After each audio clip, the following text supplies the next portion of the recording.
Hey folks, welcome to Spiritfield, USA. We're down here in the bourbon basement in beautiful Morgantown, West Virginia. We're taking a little road trip to the Old Commonwealth. Zach, what do we got? Yeah, we got a couple vintage revived labels from Old Commonwealth Distillery. We've got the Old Hoffman, and we've got the Red Top Rye.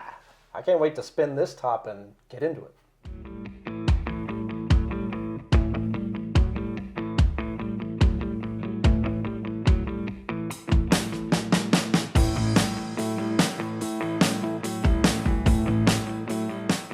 Hey friends, welcome back to the Bourbon Basement. We're glad to have you back with us.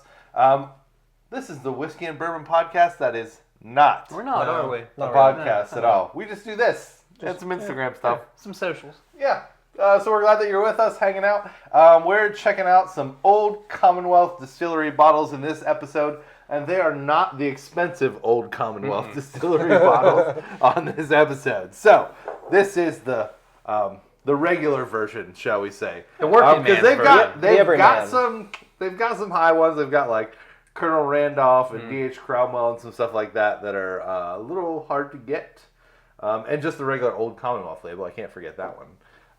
But then they've been releasing some of these vintage revamped brands that are pretty exciting. But I think if you don't know much about them or don't have anyone to vouch for them, you'd kind of be in the weeds on whether or not they'd be one to go for.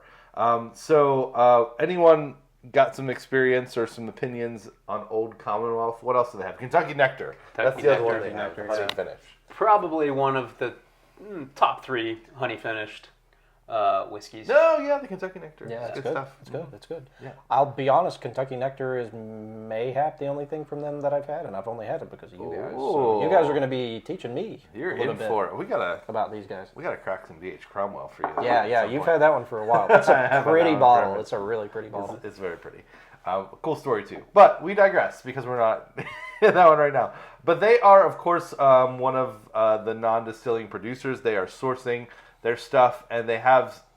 It seems like they're building a portfolio of cool old vintage brands. So the Red Top Rye and the Old Hoffman are 2 of those that they've recently released, both this year, if I'm not mistaken. Which one do you guys want to start with? What coin do you want to flip? Justin, you pick. What do you want to go for? Let's start with maybe the one that Ryan may like least. Let's start with the Red Top. That's right. We're going to start with the Red Top Rye. We'll end it on a potentially more positive note. We'll see. That works. I know a little bit less about this one, Okay. but that one is 100% rye. Ooh. Straight rye, 100% mash bill. It is not messing about, not mucking around. 100% rye, 7 years, so everything's at least 7 years. It's 105 Pretty proof. decent. That's in there. Obviously, no dice on the exact source of this, but it's going to be something. I'm anxious to see what Ryan thinks of this, because Ryan, you famously are indifferent That's right. to rye whiskeys. I will say he has taken Famously steps. indifferent. Some you've come around and you liked. Yeah, a few. Yeah. But I think Justin and I are both rye drinkers, and so this might be right up our alley. So it'll be interesting to see how this comes out and what the reviews look like. I feel like it will be telling for people who are rye people and not rye people. This could be a polarizing pour. We also earlier this year reviewed the Tumbling Dice, which was a rye as well. It's interesting, like the tabletop items rye bottles that we started with dice, and now we've got tops to spin. Yeah, is this like supposed to be like a loom or something? Okay. Like, Yeah. I thought it was like one of the things you spin. And it's not an upside down Engine de Poitrine shout out, right? Oh yeah. The polka dotted internet sensation. Do you know about that, Ryan? Do you know Engine de Poitrine? I don't know. They're like a microtonal band. Oh, Yeah. I think you've showed I me. probably have showed you that the funky before. outfits. Yeah. That's that. It's just a drummer and then a strings. They use it's a bass and a guitar. I think. Yeah, it's It double. seems a little discombobulated. a little bit. Yeah, okay. Yeah, I'm aware. There's some dissonance in there meant to throw you off. Kind of like 100% rye mash bill. I think the nose is potent. Yes. on this is nice. It's nice. What's the proof? I think it's 105. Is it 105?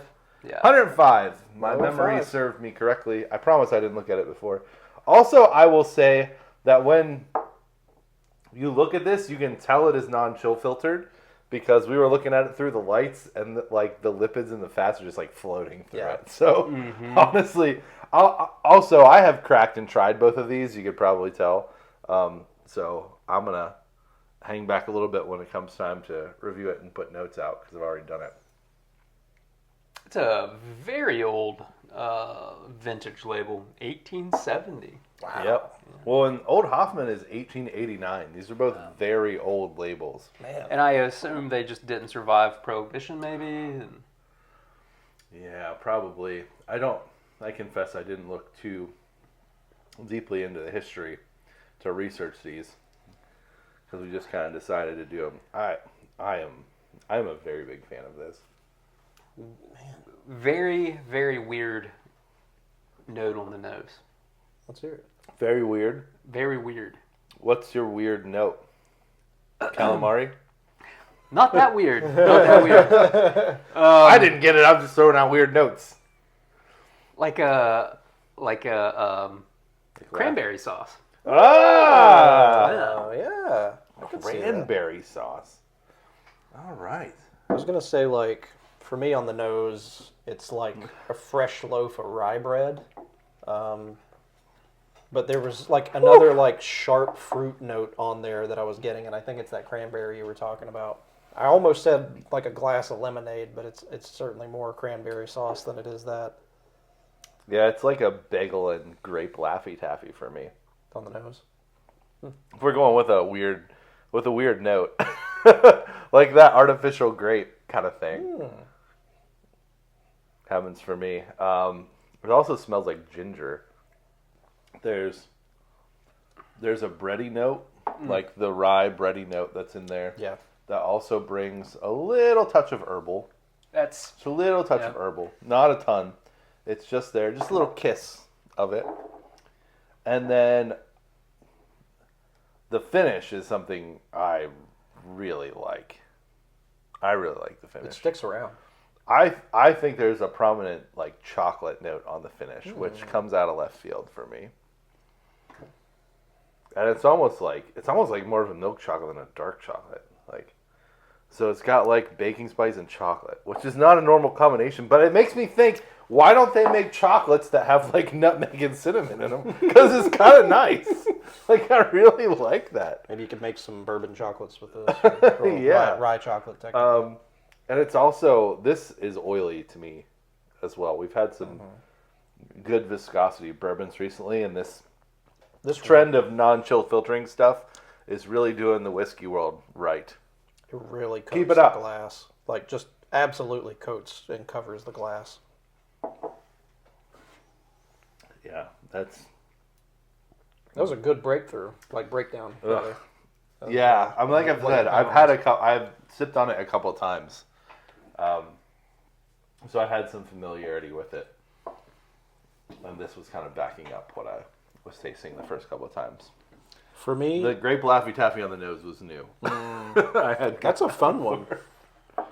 For me, I start out getting some of the caramel that you get, but it immediately steps into a cantaloupe for me. Ooh.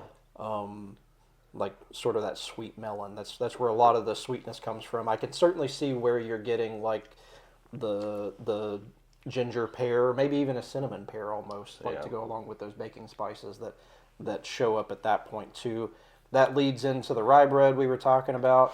I get almost like, and it was mostly just in the first few sips. It's kind of calmed down now that I'm on my 5th or 6th sip now, but it was almost a bubblegum note. And I definitely, maybe the most unique thing that I got out of this was when you were talking about herbal notes, I was processing it. For me, it's basil I'm getting out of this. Okay. So, funny you say that. I'm not getting as many notes as all of you because it's shocking my system, numbing my lips. Do you find that spicy? I do. Okay. And so you said basil. The one sort of on the palate, sort of like a savory biscuit cracker that's herbed or spiced. Okay. You know, that's sort of what's standing out to me on the palate is sort of some sort of herb, spice, biscuit, cracker. Like a rosemary buttercrisp. Something like that. I'm not getting much sweetness out of this. It's kind of like a generic one. I can't pinpoint sort of where that sweetness is coming from. Sure. But yeah, that's 100% rye right there. All right, y'all. Let's score this. Let's do it. But wait, before Justin and I are going to go first, I have a challenge for Ryan to see if anything. Okay, I'm going to give you just a little bit more. Mm-hmm. Put some water in that. Okay. Try with just a little bit of water. Let's see if that affects it very much. But on the nose. On the nose, it makes me want to go to Outback and get a loaf of bread with some butter, right? Oh, like the dark Outback bread? That's what you're going for? Pumpernickel. That's pumpernickel, not rye, but that's always what comes to mind with rye bread for me for some reason is pumpernickel. Nice. No, what are you giving it? I like the nose. It's pretty good. It's, I'm going to say middle of the road, 2.5 on this one. Okay. I'm going to bump it up to a 3. Like, I don't think it's the most layered nose, but it's boom. It's booming out of the glass a little bit. It doesn't So I'm hide. going to give it a 0.5 point for being as robust as it is. 3. 3 on the nose. I mean, I almost feel like it would be a disservice for me to score this. I don't want to skew. Stop! No, do it! No, this. No, the nose is it's not bad. It's I'd say 2.5 on the nose. Okay. Yeah. Okay. No, I mean, honestly, like, I enjoy, I mean, you may not, but I enjoy when we do ryes with you because it gives, like, just a good contrast of opinion. Palate. I'm curious what he thinks of this with water, too. Oh, okay. I'll give him a minute. I'm giving this a 4 on the palate. 4. I really like four, this. 4. I think there's a lot of layers to it. It's a very interesting pour. That 100% rye mash bill is doing something nice for me. I'm a fan. I'm going to go 3.5, I think, for similar reasons. Like, some of the combinations on this, like, how many times have I said basil? Yeah. When trying a whiskey. Like, if it's going to come out on anything, a 100% rye might be it. But yeah, really unique notes coming out of this, and I enjoyed them. I will say the water tamed things down a little bit. Okay, sure. Didn't really open much up for me. It's not like different profiles popped out for me. You didn't Aladdin it for you? No. A whole new Wasn't a whole new world. Again, asterisk on my scoring here, but probably a 2 on the palate. Okay, that's fine. Finish. I'm a little bit torn. I'm not going to go as high as a 4, but I am going to go with a 3.5. Zach likes this one. Because I really like that chocolate note with the baking spice. That's just doing it for me. It's not a normal combination that I get, so the uniqueness of that, doing it for me. Also, the oiliness. Again, factors. I always factor that into the finish. Sure. And this lingers for a good long time for what it is. Mm-hmm. Yeah, the viscosity on this is quite good. It's very oily. Like, your glass is just, like, where you're pouring from, that whole section, almost that whole third or half of your glass is just completely stays covered in liquid the whole time with legs running down.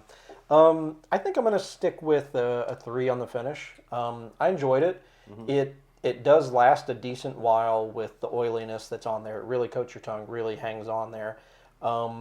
The chocolate note you mentioned, it's almost like a chocolate truffle or something like that for me. That was certainly the most interesting point about it. But I think for me, what knocks it back a little bit was the astringency stuck around maybe a little bit more than I would have liked. Maybe overstayed its welcome. It really coats like the back half of your tongue on the finish, not the front half.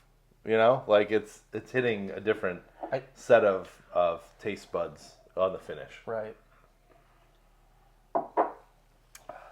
She's got legs and she knows how to use them. I will say the viscosity on this is fantastic. There you have it. He's complimenting it. I am. 2.5 on the finish. Yeah. We'll take it. That's your highest. I mean, it wasn't as astringent as I anticipated it to be. But yeah, it's solid. If I enjoyed ryes, I would probably enjoy this a lot. That's fair. Yep.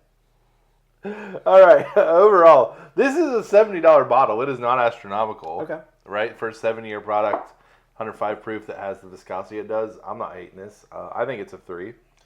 Yeah, I mean, it's one that I want to have on my shelf there are pretty consistently. far worse $70 ryes on the market than this, for certain. Yeah. A couple better, but Yeah. not that many. Yeah, I think I'd probably concur with the 3 on this one. It's stand out enough. It's a good bit different. Like, you get some really unique notes out of this. If you're into rye, this is certainly a really unique one. Yeah, I would recommend it for rye folks. Maybe, Ryan, do you want one of these? maybe not so much for rye folks or non-rye folks. But. I think I'll stick with just like my cap will be high rye blends or mash bills of high rye bourbons. Yeah, I feel like that is the moral of the story for this. With being 100% rye mash bill, if you're a rye drinker, this is real nice. Like above average, especially for the price point, I think. Maybe even well above average because of all the different layers. Mm-hmm. But if you are not a rye person, I don't. And is there an age? 7 years? 7 years. 7-year age statement. So I will say, age statement. For the legs on a 7-year, that's impressive, but I'll still give it a 2. Yeah, you got to.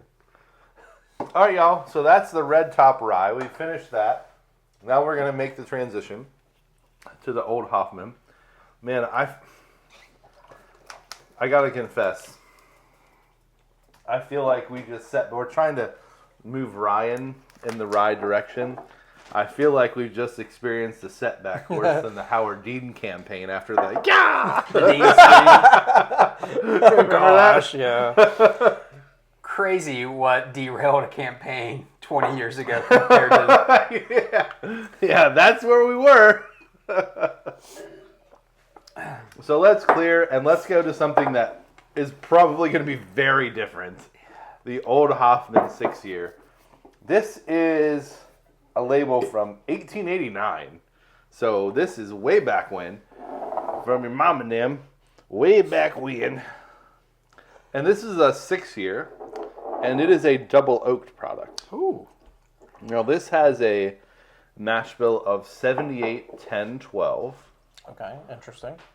Which, they don't disclose where that is from, but Hem Hill seems likely. Mevin Mill. Melvin Hill. Jevin Jill. That's my guess. Devin Dill. Devin Dill, yes. We go on all day. And this is 100 proof, so we're actually backing up in proof, and with it being a double oaked, you'd expect this is going to have, luckily for you, Ryan, a very different profile to what we were just into. I do enjoy my double oak. All right, let's get into the nose on this one, I suppose. What do you guys think? Yeah, there's definitely a jammy fruit in there. In there? Yeah. What were you saying? Isn't it? Like blueberry, maybe? I feel like it's a blueberry or raspberry kind of note. There's not like a strong smell from a raspberry, is there? But is it like a honey smell? Kinda. It's like a berry scone with some icing Like on a it. musty honey. Musty honey.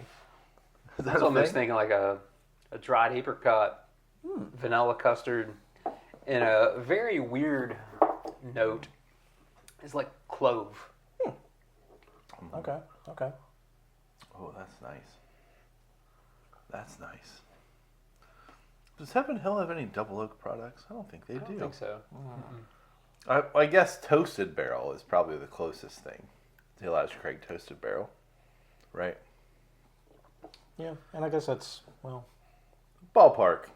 Adjacent. adjacent. Double oaked adjacent. They're cousins, at least. Honey's stuck in my mind. Like a dark honey. Almost, now that you said it's like a burnt honey. Yeah. Yeah. And it's less on the palate. It's less of that vanilla custard, more of a like a darker honey. A little bit of baking spice in there, and still, for some reason, clove is just sticking out as the prominent baking spice. Yeah, on that. it's got a nice spice balance to it, right? Like it's really not all does. sweet. There's definitely a baking spice note on there. All right, so I think I've made this reference before. Okay. We'll have to check the tape. Bring it back. But an old-timey gum from the era of Tea-Berry. Tea-Berry gum. Tea-Berry. Are you aware of I that? thought you were going to say Big League Chew. No. Just the faint, Tea-Berry, like okay. Tea-Berry gum. I have not had Tea-Berry gum, no. Yeah. I've had. Have you ever had? Okay, this is very niche. There was one of those like big can iced tea brands. Like Arizona? Yeah, I don't know if it's Arizona, but they had a snowberry flavor, a snowberry tea. Yeah, I see it.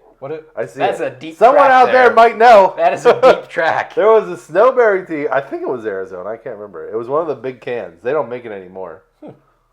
But yeah, there's a little It note was of that. 99 cents. Yeah. Then it was Arizona. Yeah, it was definitely less than $1.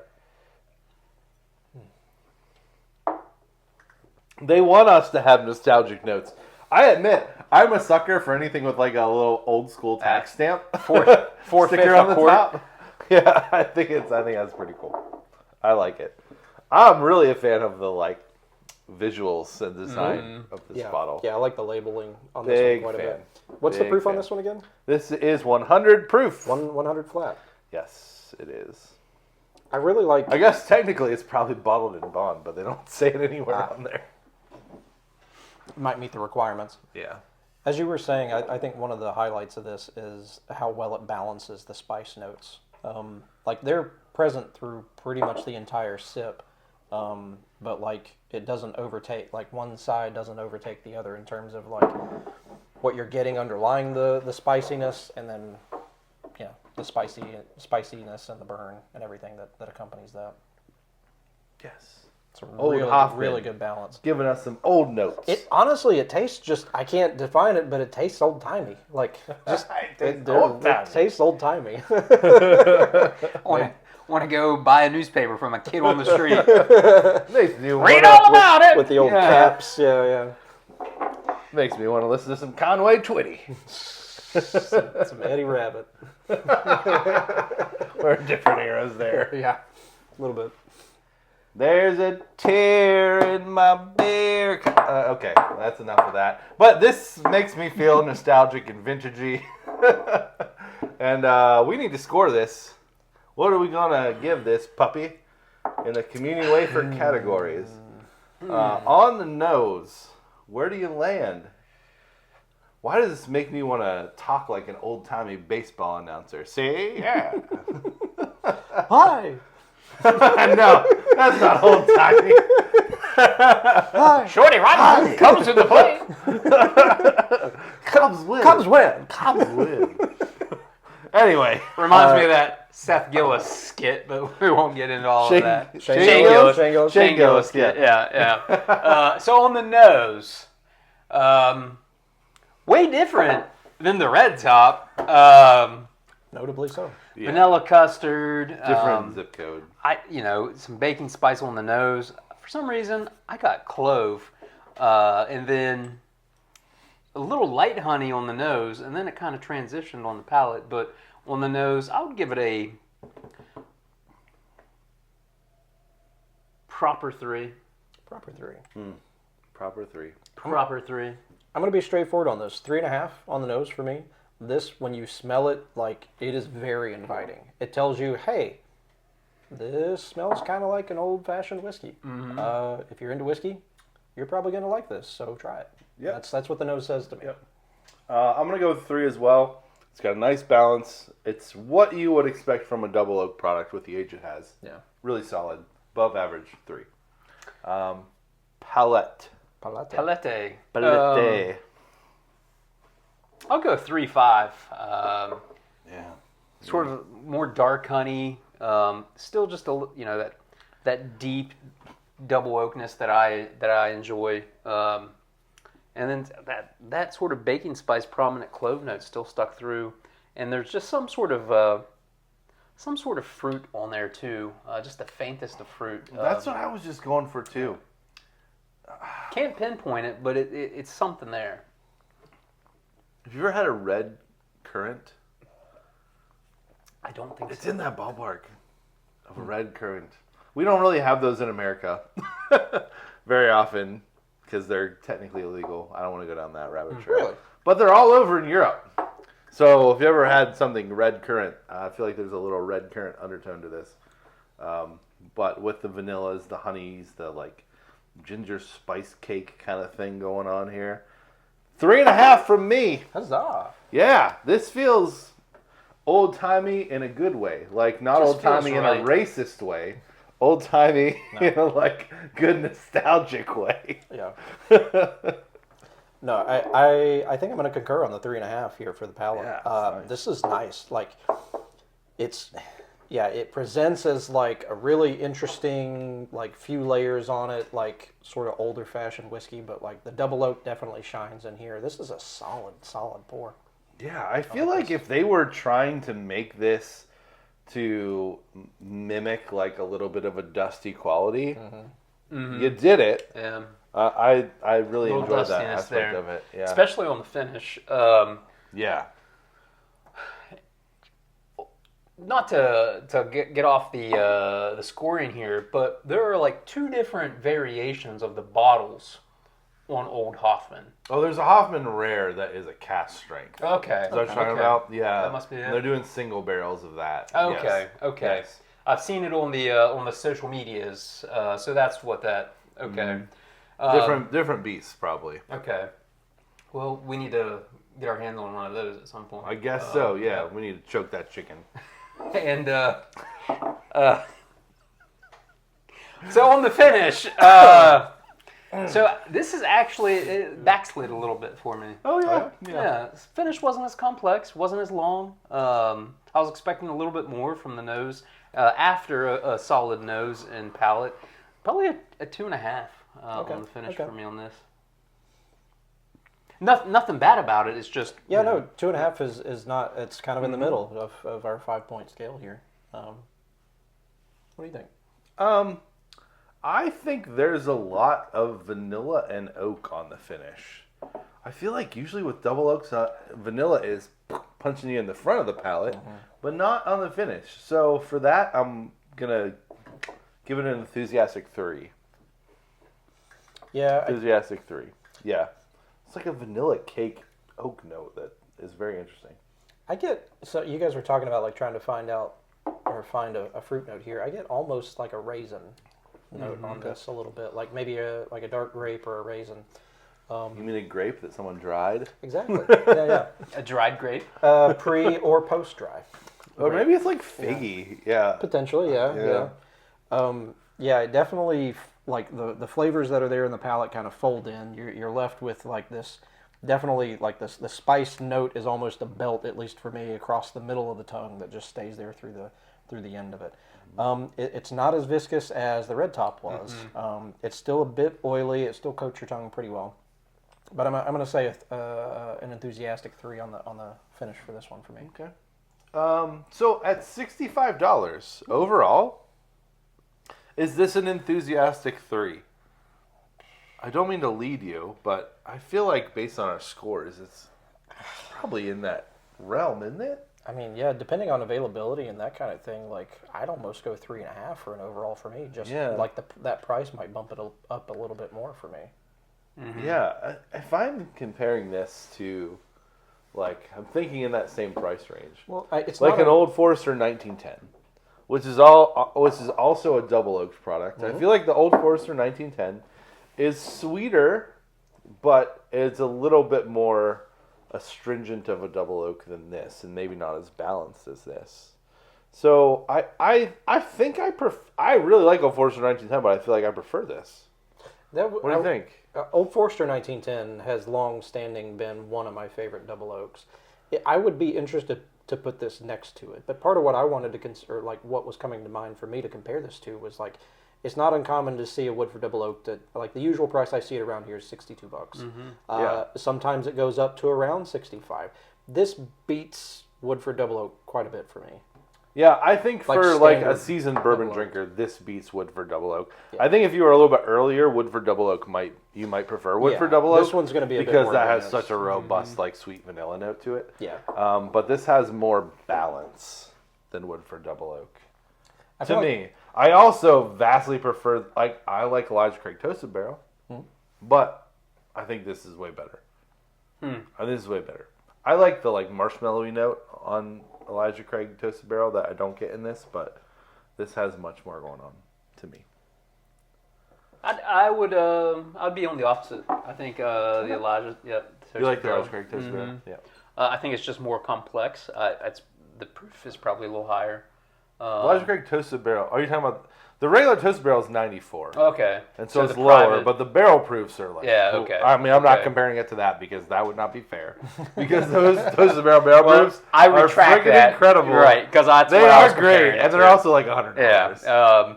So I don't want the 2.5 on the finish to detract from the overall. So I would give this a 3.5 overall. Okay. Yeah. Okay, nice. So I mean, we're pushing to a 3.5 then, aren't we? On Yeah, this? I think at that- $65. Yeah, it's Yeah, really good. The price on that definitely, at least for me, bumped that up a good amount. Like, yeah, for a double oak, this is, like you said, it's got a lot going on. It's got more than you usually expect around that price range in terms of the different flavors that are coming out of it. And the design is so cool. And it says old It fashioned. looks so cool. It's and old timey. vintagey. It's gonna pull out a banjo at any moment. It's a good whiskey, see? Yeah. All right, friends, I'm going to go out on a limb here. If you enjoy Civil War history, you're going to love this. No. it's going to Burns just hit that. Yeah, would if love you like this. Ken Burns documentaries, this is where it's at. I love Ken Burns documentaries. I could settle in Big front of fan. a TV with a nice glass of this and a Ken Burns documentary and just have a night. Watch some Thoreau or the Civil War one that he did or the National Parks one. That'd be perfect. Shout out to the Civil War LARPers. Boom. I also I have a personal friend that works on Ken Burns documentaries, and she does an amazing job. She's a researcher and a producer. Cheers. Cheers to that. Anyway, we digress. The Red Top Rye and the Old Hoffman. The verdict here is, if you're a rye drinker, go for that. But all across the board, we enjoyed this and pushed it to a 3.5. Yep. Great value, great number of layers, especially if you're into that double oaked profile. This will not disappoint you. Yeah, this one's singing. It's got a number of different notes coming out of it and nondescript, old timey nature to it. Yeah. And kudos to Old Commonwealth for making these fairly affordable. Yeah. Yeah. Yeah. $70. Big shout out there for making them at the price point that they're at. Yeah, always a fan Thank when you. companies, corporations don't rip folks off. So Two great value bottles. We're in here for it. We're good. indeed. Better than an old Toby Keith tune. Well, I love this bar and love that you tuned in to another episode of Spirit Filled USA. And until we gather again, We'll be with you in spirit. cheers. Cheers, friends.